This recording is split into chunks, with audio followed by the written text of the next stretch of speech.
Sometimes the best stories in golf aren't found on tour. You'll find them at the back of the range. And here's your host, Ben Adelberg. And welcome to the Back of the Range Golf Podcast. I am your host, Ben Adelberg. This is episode 126. Well, the week has come to a close.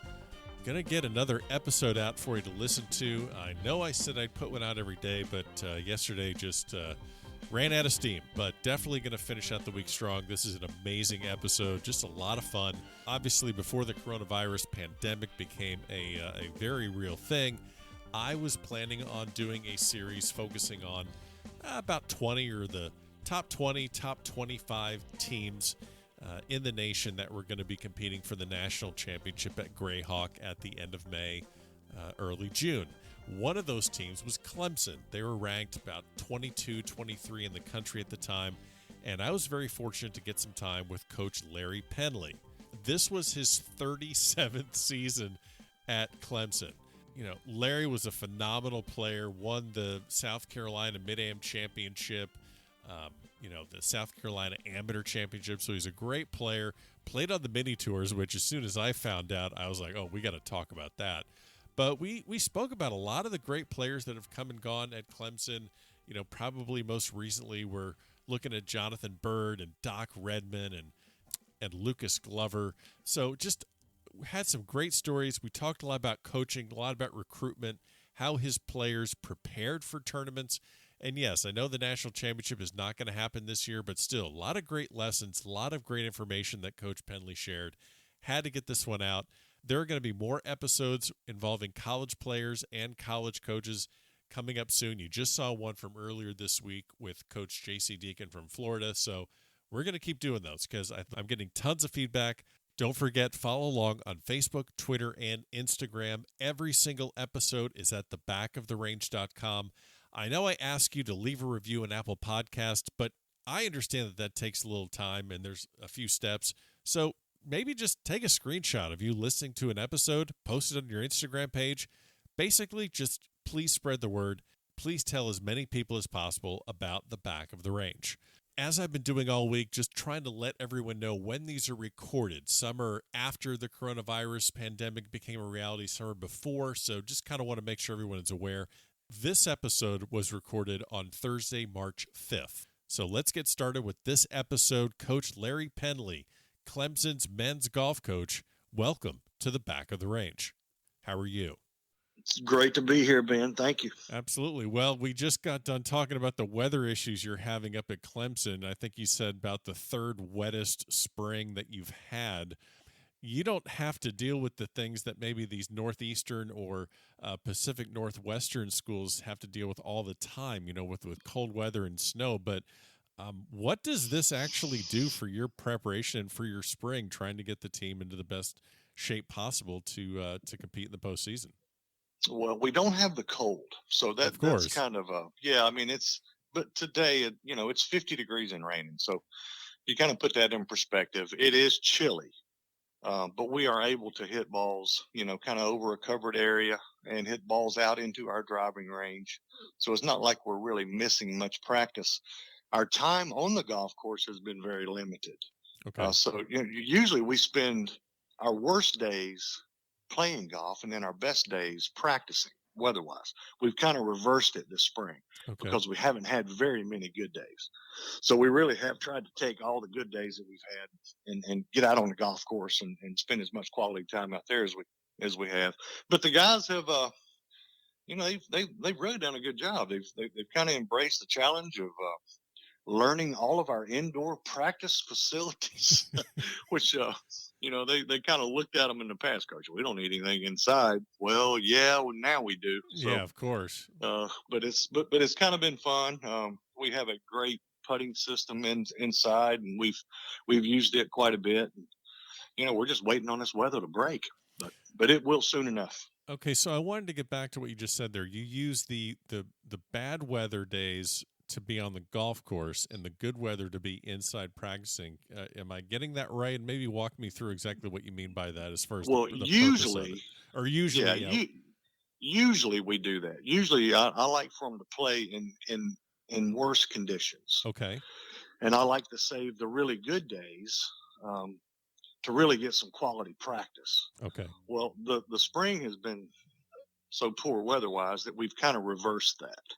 We've taken what good days we've had and really made every effort to get on the golf course on those days. Okay. And then practice inside on the rainy days. And I mean, it has really rained. We're currently underwater. Lake Hartwell, which borders Clemson from two sides, is at 660 feet. Right now, it is at about 662. It is 2 feet over full pond. So there's nowhere else for the water to go. That doesn't help. And it's still raining. I mean, it's pouring all. It's 100% chance all day today. So it's still getting it. So. Well, we're at the end of February, or I'm sorry, we're at the beginning of March while we're trying to, while we're talking now, and obviously just several weeks away from a lot of these postseason tournaments that you gear up all year for. This is your, gosh, I'm going to make you feel old, but I feel like we're friends. I could do this. It's your 37th season as the head golf coach at Clemson University. You started back, now you played at Clemson, I mean, all ACC player back in the early 80s. You spent 1 year as the assistant, and then they hand the reins over to you. What did you know about coaching in 1982? Nothing, really nothing. Well, the guys, the seniors that were on that team were freshmen when I was a senior. So okay. I knew everybody. Okay. And it made the transition so much easier, I think, for Coach Robinson, who was our coach, and he was destined to be the athletic director. So that's kind of how that happened. Okay. So my coach became the AD. He had to obviously give up the golf team. And I was playing and living down in Homestead, Florida. I was playing on that old Space Coast. Oh, my gosh. Oh, this episode's going to go this is going in a better direction. I didn't even know you played Jason Goosey. Yeah. Oh, we're going to get into all sorts of stuff now. Oh, yeah. And I had been down there actually for 16 months. And I can remember Mr. Robinson calling and, look, you're 2 classes short of graduating, which I was. Okay. And I need some help with this golf team. He said, you want to get up here and help me? But he said, I can't pay you till you graduate. So I remember jumping in my old Mustang and driving up 95. Wow. I came straight to Clemson, and I've been here ever since. So that was in, that was in 80, spring of 82. Yeah. I think it was spring of 82. Yeah. Okay. Yeah. Wow. Yeah. And it took me a while to pass. I had put off advanced cost accounting and an industrial management 405, which was quality control, which is all math. I'd put them 2 classes off, and I had to get back in somewhat study mode, but I squeaked through them and I got them passed. And I think my first year, he paid me $13,000 to be the head men's golf coach. So, oh my gosh. Okay. Which was a lot of money for a 23-year-old single man. Of course. I mean, got to keep things in perspective. Oh, wow. Yeah. Okay. So and this has been just a incredible ride, and we're going to get into a couple numbers later about accomplishments and years you've been doing this, but let me ask you just a couple questions here about and obviously established player. You got your amateur status back after you played professionally, and amateur champion in South Carolina multiple times over, and the mid-am champion. But I want to hit on a couple things that you're working on now with your team. For the average amateur, they may look and see where a pin is located, and if they're lucky enough to have a pin sheet, that is. And then if they're not, they're looking at colors of flags, seeing if it's front, middle, or back. Can you maybe talk about what a college coach does to prepare their team when they're doing tournament prep on site at a tournament? That, believe it or not, is probably that's our biggest job once we get to the site. Okay. And I mean, if they're looking for their games, I've done a poor job. But once we get there, right, We are all very confident in our preparation. We're very confident in how our ball striking or our putting. We're going to have to get used to the green speeds. But our next deal is, we only get one practice round, and we really have to do a very good job of charting out some type of a game plan. And they're all different with every player, because every player has different strengths and weaknesses. And, they have to know their game enough and be honest enough to where, this plan is going to work the best for them.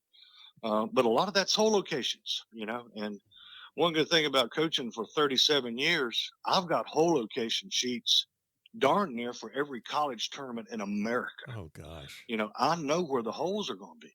So I pull out the old whole location sheets, and when we go through the practice round, it's, guys, here's short-sighted. Here's death by Bula Bula over here. We got to miss it here. Here's where our miss is. And then once we set that up, and then we obviously identify all the green light flags. Man, here's a green light hole. Attack, attack, attack. So that's kind of what Coach Bird, Jordan, my assistant, is very good at it. We use Decade. We use Scott Fawcett's theory. Not to plug him, but I'm telling you, it works. Do it. It works. It's documented. It's millions of shots on the PGA Tour and where they would play from.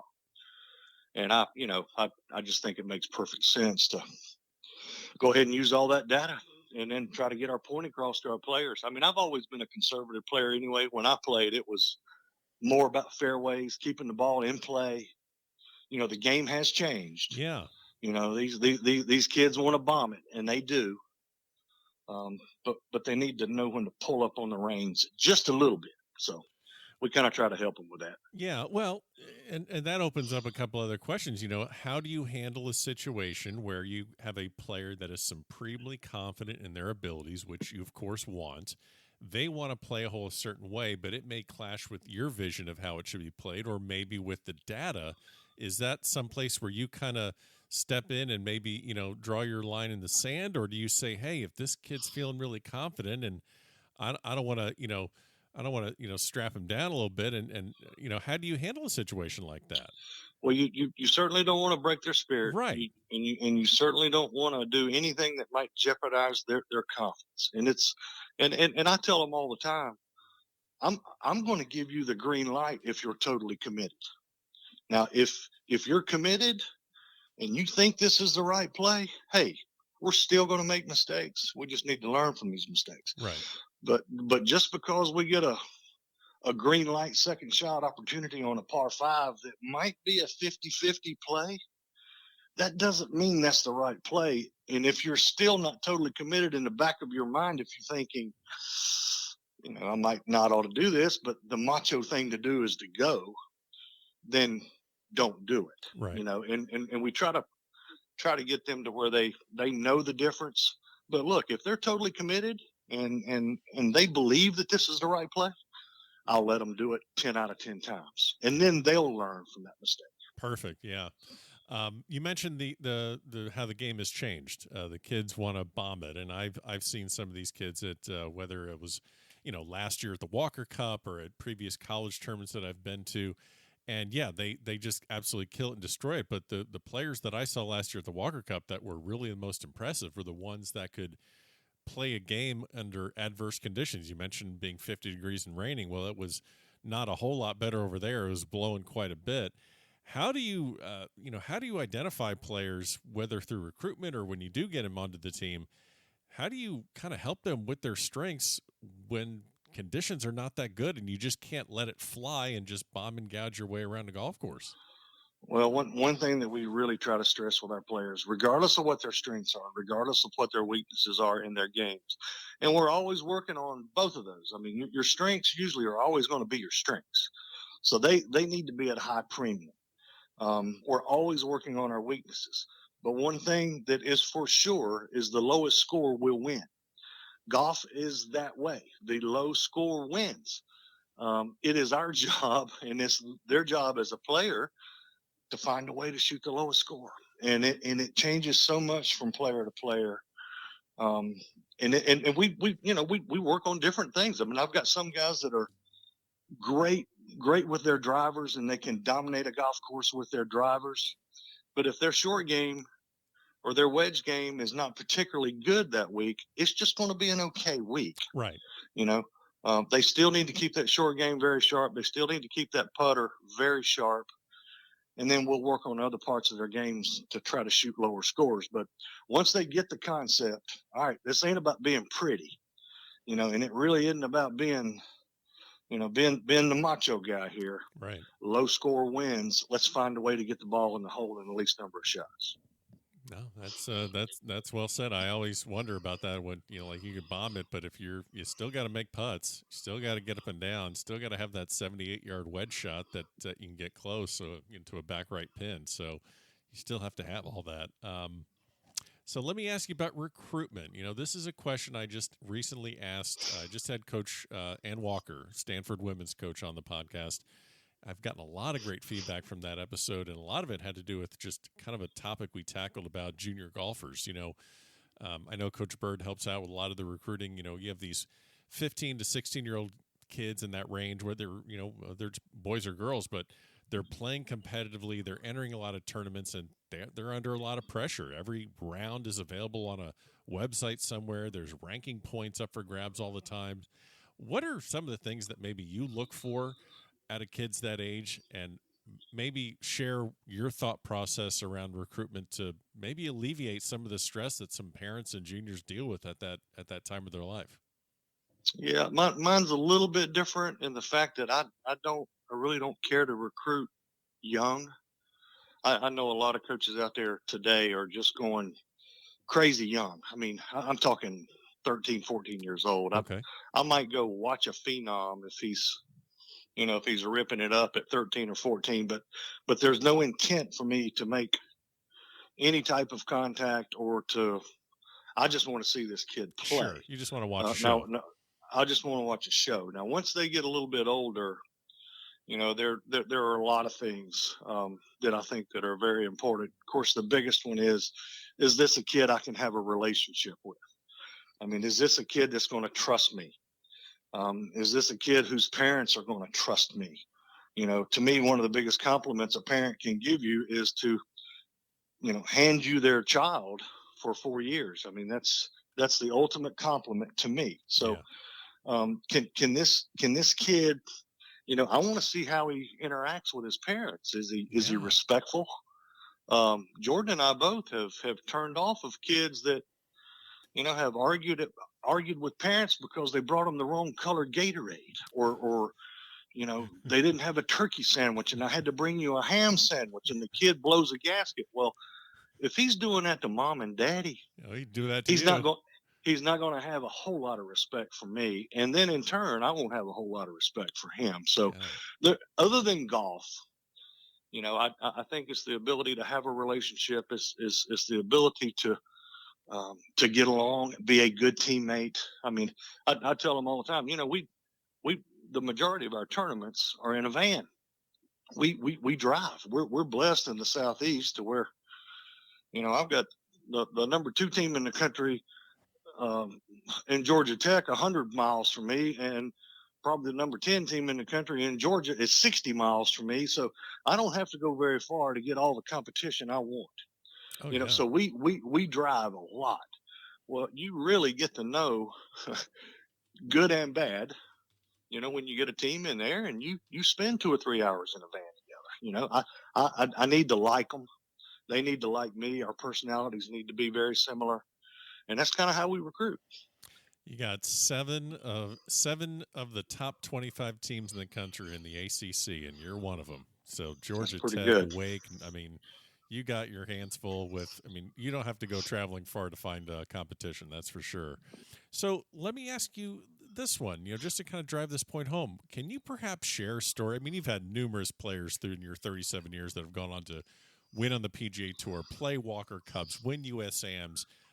Can you maybe share a story about one of your well-known former Clemson Tigers that has experienced professional success that perhaps maybe, wasn't the hot shot junior coming in that really grew under your program that is now achieving success? Goodness. I'm not picking on Doc, but Doc Redman never amazes me.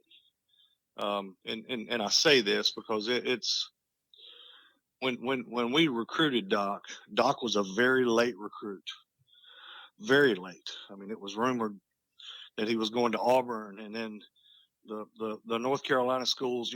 He's right outside of Raleigh. We had heard a lot of different things. Well, I just reached out to him. I said, look, if you're not committed anywhere, I'd love to get you in for a visit. And he said, Coach, I'd love to come in. And at that time, his pedigree was just okay. I think he'd won the Carolinas Juniors, but it wasn't really anything special. But after that, and after he committed, he went on a pretty good run to where I think he was ranked in the top 5 in the country, which kind of surprised a lot of people. Well, one of the biggest things that I really liked about him, sitting down with him, he is a kid with a plan. He is a kid with a purpose, and he is going to do everything he possibly can to get better and win the day every day. That's a hard maturity level to teach a bunch of kids. Doc already had this. And when people was looking at his game and they're going, I'm not sure about this kid, I'm going, no. He's got it. Right. He's got it. He's going to figure this out. And he told me one time, he said, Coach, if I can get 1% better every day, help me get 1% better every day, and I'll get to the tour. And everybody's laughing at him. Sure. Well, shoot, he's there.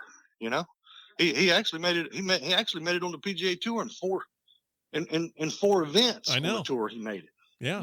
That I'm gonna follow that up at a later time, but because I have a whole question about that whole thing, but.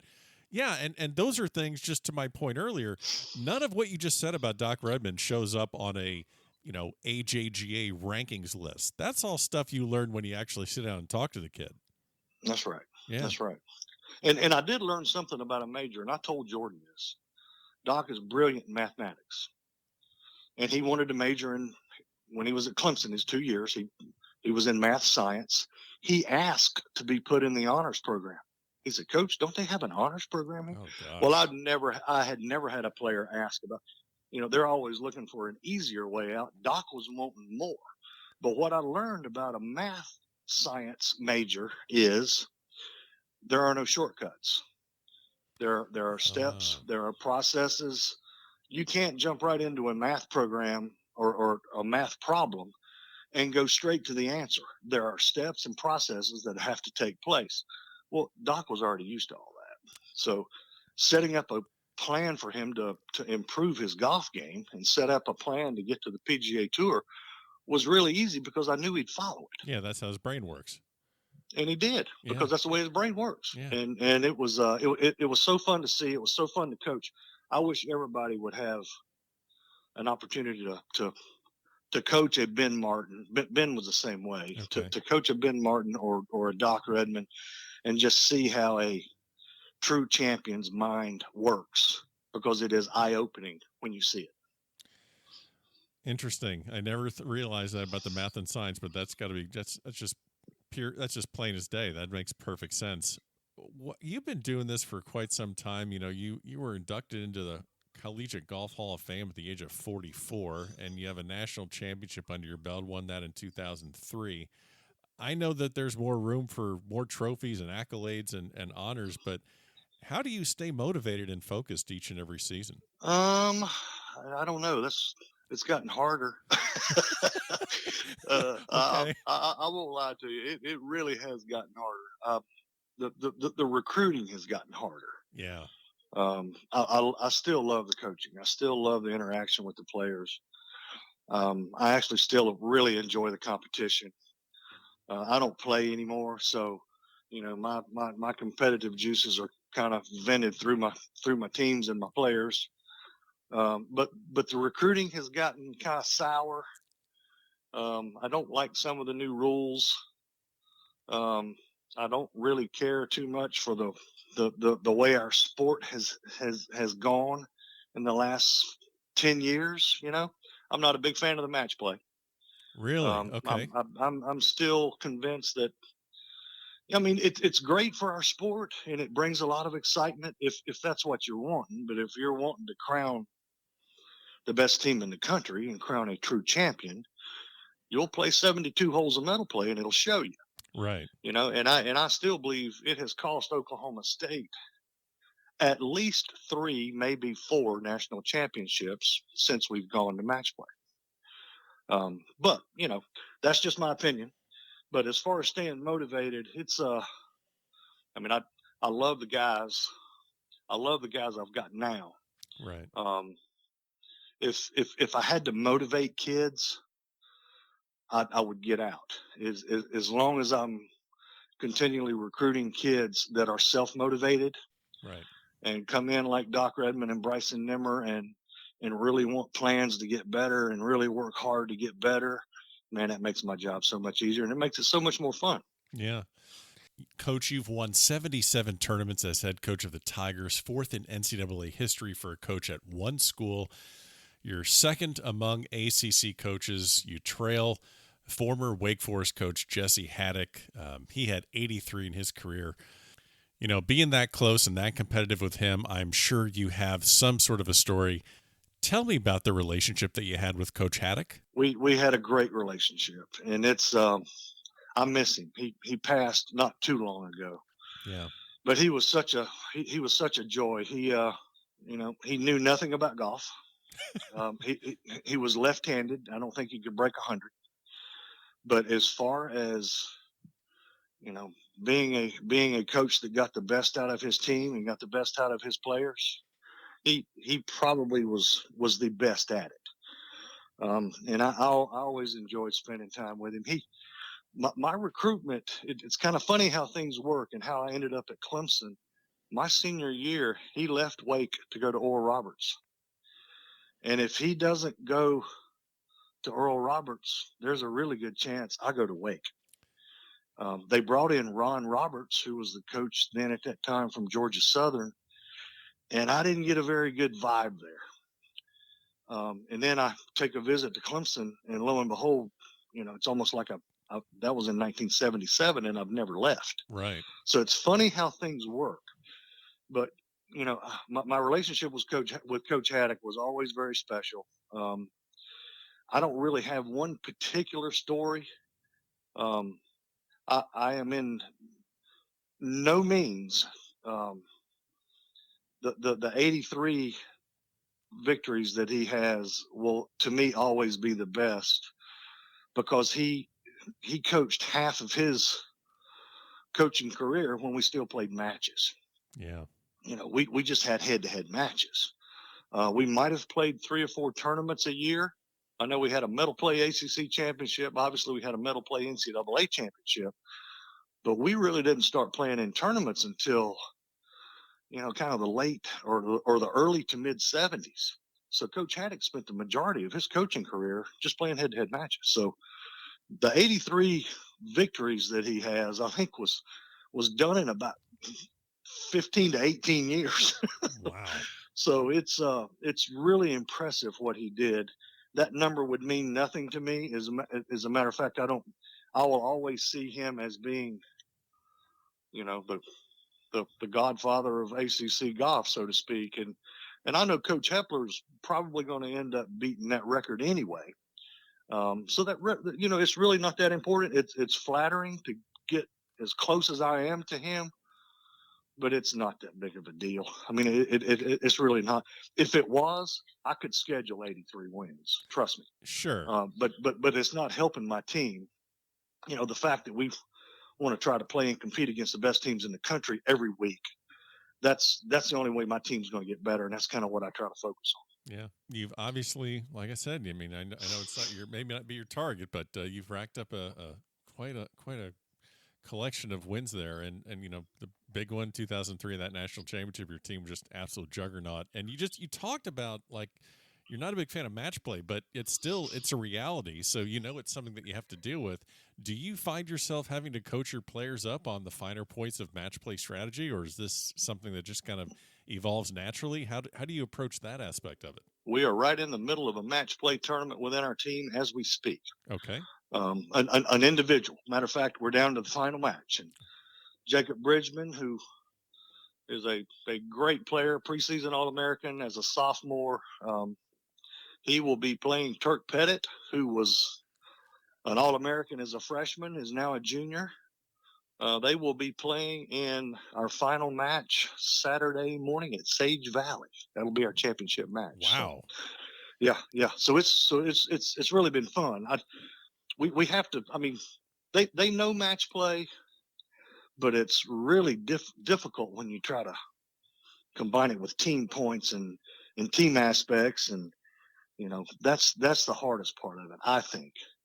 But as far as just going out and playing match play, they get a pretty good dose of it. Nice.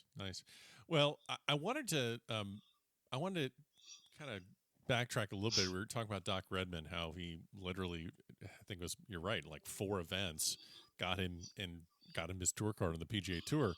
And then you just mentioned Bryson Nimmer, All-American in 18-19. I think he's the first player in school history to have a stroke average under 70.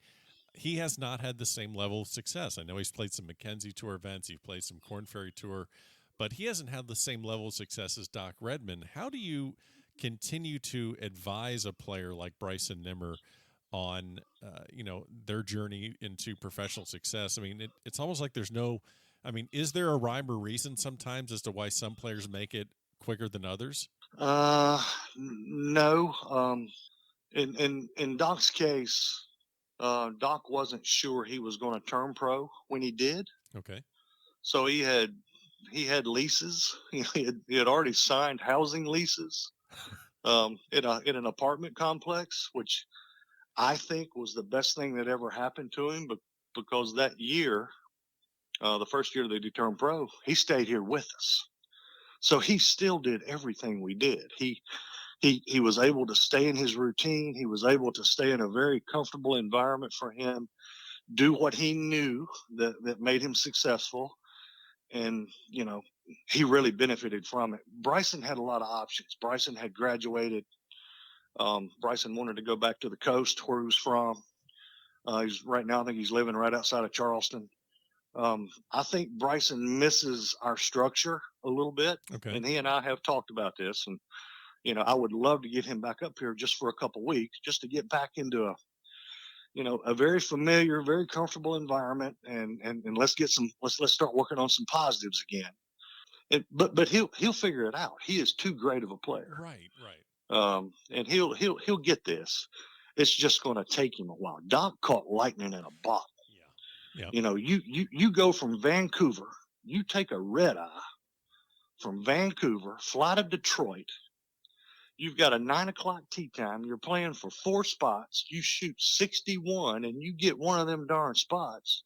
And then you go finish second in the tournament and make $760,000. That does not happen often. Right. That is a very rare occurrence. And then he, followed it up with a great week at Wells Fargo and made another 100,000. And next thing you know, he's got his card. And that's it. And he's there. So anyway, yeah. Bryson will get it. It's just going to have to be a different. It's going to have to be a different process for him. I don't know if he can catch lightning in a bottle like Doc did. It's going to have to be more of the journey. Yeah. He's going to have to get through to the Korn Ferry Tour. Maybe he can do that through the Canadian Tour. He's fully exempt on the Canadian, which he's got somewhere to play. But once he gets to that Korn Ferry, I'm very confident it won't take him long to get to the big show. Yeah. I've talked to a lot of the guys that play the minor league golf tour down here in South Florida, and I've spoken to guys on the Latin America tour and Canadian. It's, the Doc Redman story is why there are hundreds and hundreds of guys chasing the dream, because, it can happen just that quickly. That's right. All right, well, let's get you out a couple of fun stories. I can't let you out without at least getting one story of your days on the JC Goosey Tour. I mean, come on. We've talked about all these kids, and I am going to ask you about the team that's getting ready for the national championship. But, my eyes and ears lit up as soon as you said JC Goosey. I'm like, oh, I know there's gold there somewhere. So you can you can embarrass yourself. You can embarrass the golf course you played, or maybe the guys you played with. I will give you full reign here, but I can't let you out of here without at least one story from your mini tour JC Goosey days. Well, people don't realize that in that day, that was the only other tour. Oh, of there course. was. I mean, you could have gone to South Africa and played. I think people were starting to go to Asia or maybe to Japan and play. But, as far as a boy in the States or a young man in the States trying to get to the PGA Tour, that was the only way. I mean, that was the only way to go get some experience. Yeah. So I'm down there with Donnie Hammonds. Oh, okay. David Peoples. Okay. Walt Zambrisky, who was incredible. Yes. And one of the best players I have ever played with was a black gentleman named Ron Terry, who hit the golf ball as pure as anybody I have ever seen, lived in a van. But these are the guys you're competing against every week. And trust me, they're saving shots for dollars. I mean, they are professional golfers. They are doing this for a living, even at that level. Right. They're not buying experience. They're trying to take every cent you've got. Right. So that was an education for me. I learned real quickly that didn't nobody give a crap what I shot. They just soon me shoot 85 every day and get the heck out of there. Right. Larry Mowry was another one who was a great player on the senior tour forever. And if you didn't think Mr. Goosey wouldn't take your paycheck, you're crazy. And he loved picking on the rookies. He would always like to have the rookies around to see if they wanted to play a little after tournament game. And I've saw many a guy endorse their check over to Mr. Goosey. Oh. That's so good. Oh my gosh. I knew. But it was an incredible experience. I'm trying to think how many tournaments I played. I probably played close to, 26 to 30 tournaments maybe. And I thoroughly enjoyed it. I had a chance to win one, and it was at Grand Cypress, right there in Orlando. I know. Which was kind of close to where I was staying at that time, and I had a very unfortunate backside. I actually had an unfortunate last two holes. I hit the ball in the water off the tee on 18, down one. After having the lead on the front side, and this was one of the bigger tournaments. This one's first place is 18,000, which that was a big purse. Yeah, that was a big purse. Anyway, I scrambled my way to an 8, and didn't get anywhere near that 18 grand. not that you've let it go and you don't think about it at all, but only every day. There you go. Yeah. Perfect. That's great. National championship, 70 some odd wins, but you're still thinking about an 18 grand you missed out on it at Grand Cypress. Yeah. That's awesome. Yeah. Well, that's golf right there. I mean, that's perfect. Right. That's golf.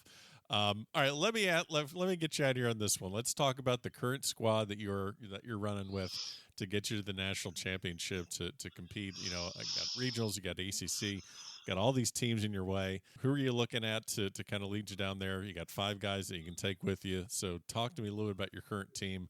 Let's give them a little pub. What's the plan for the rest of the season? Well, I really like this. I really like this team. I mean, this is the exact team as last year minus Nimmer. So, you take that 68.7 stroke average out of this squad. And then, our first team meeting, I'm telling them, look, we can't replace that. Right.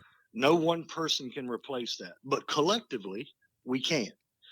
It's going to have to come a half a shot from you and a half a shot around from you and a half a shot from you. And that's kind of the way we've approached this year.